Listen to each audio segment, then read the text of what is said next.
First responder garage here. I've got 1540 oil in there. I got about a quart and a half. That's just some stuff I had on the shelf. The rest of the stuff, I've got 2 quarts of this. The clearances are 3 thou on the rods and 35/10 thou on the mains. This has a standard volume oil pump. This is just a stock replacement. It's an M72.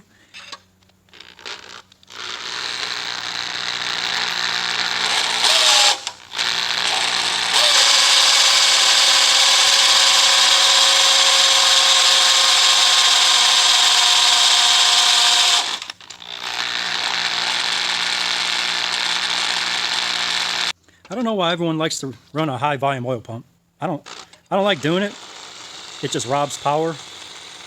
But it looks like I'll be dropping the weight in the oil.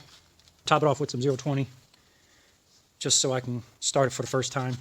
It's a Magnum block, LA style heads, and it's lubricating through the push rods. And if y'all recall, I did a short, and the problem was I had 3/8 push rods in there. Were actually hitting the snap ring in the top of the lifter. Very tight between the lifter body and the push rod with that 3/8 in there. So that's the problem in that other video.